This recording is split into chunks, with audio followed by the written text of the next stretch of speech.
केंद्रीय खाद्य सचिव संजीव चोपड़ा ने कहा है कि चीनी और खाद्य तेलों जैसी आवश्यक वस्तुओं की कीमतें स्थिर हैं और आगामी त्योहारी सीजन के दौरान इनके दाम में कोई उछाल आने की आशंका नहीं है। उन्होंने कहा, हम उपभोक्ताओं के लिए कीमतों को उचित स्तर पर बनाए रखने में सक्षम हैं। त्योहारी सीजन की स्थिति बेहतर दिख रही है।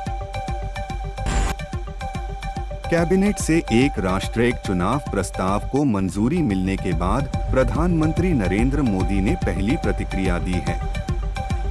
उन्होंने कहा, यह हमारे लोकतंत्र को और अधिक जीवंत बनाने और लोगों की भागीदारी बढ़ाने की दिशा में एक महत्वपूर्ण कदम है। वहीं प्रधानमंत्री ने पूर्व राष्ट्रपति रामनाथ कोविंद को बधाई दी। केंद्रीय कैबिनेट ने बुधवार को चंद्रयान 4 मिशन को मंजूरी दे दी। इस मिशन का उद्देश्य चांद पर सफलतापूर्वक उतरने के बाद पृथ्वी पर वापस आने में इस्तेमाल होने वाली टेक्नोलॉजी का इस्तेमाल करना और चांद से सैंपल लाकर पृथ्वी पर उनका विश्लेषण करना है। केंद्र सरकार के मुताबिक चंद्रयान 4 के लिए अभिनेत्री शबाना आजमी ने कहा है कि महिलाओं के बच्चे नहीं होने पर समाज में उन्हें अधूरा महसूस कराया जाता है।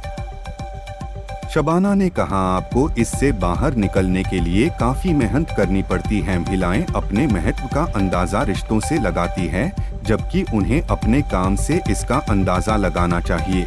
शबाना के खुद के बच्चे नहीं हैं।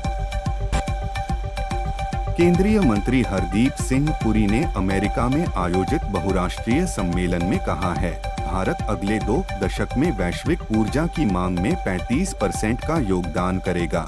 उन्होंने कहा, अगर वैश्विक मांग 1% बढ़ रही है तो हमारी मांग 3 गुना तेजी से बढ़ रही है। सम्मेलन में भारत अमेरिका ने ऊर्जा मूल्य श्रृंखला।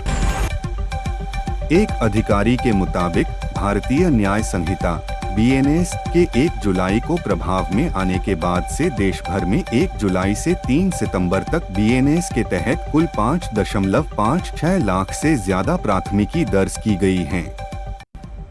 नए आपराधिक कानूनों के सुचारू कार्यान्वयन के लिए गृह मंत्रालय ने कई मोबाइल एप्लीकेशन भी विकसित किए हैं।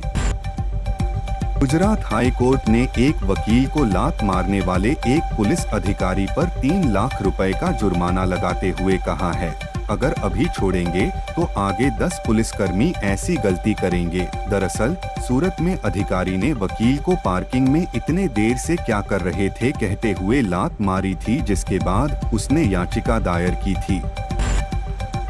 चीन के वैज्ञानिकों की एक टीम ने एक शोध में कहा है कि चांद की 6 मिशन द्वारा चंद्रमा के सुदूरवर्ती हिस्से से लाए गए मिट्टी के नमूनों का घनत्व चंद्रमा के अन्य हिस्सों से प्राप्त नमूनों की तुलना में कम है। दरअसल चांद की 6 यान जून में चंद्रमा के सुदूर हिस्से से 1935.3 ग्राम नमूने लेकर आया था। कर्मचारी भविष्य निधि संगठन EPFO ने आपात स्थिति में PF अकाउंट से एकमुश्त निकासी की सीमा बढ़ाकर 1 लाख रुपए कर दी है, जो पहले 50,000 रुपए थी। इसके अलावा सरकार ने नियमों में ढील देते हुए PF खाता धारकों को नई नौकरी के शुरुआती 6 महीनों के भीतर भी PF अकाउंट से निकासी करने की अनुमति दी है। भीलवाड़ा राजस्थान के शाहपुरा में गणपति विसर्जन के बाद खाली हुए पंडाल में बुधवार सुबह कथित तौर पर मांस के टुकड़े मिले। बकौल रिपोर्ट्स, इसका पता चलते ही पंडाल के पास सैकड़ों लोग इकट्ठा हो गए और विरोध प्रदर्शन कर बाजार बंद कर दिया। तनाव को देखते हुए मौके पर बड़ी संख्या में पुलिस बल को तैनात किया गया है।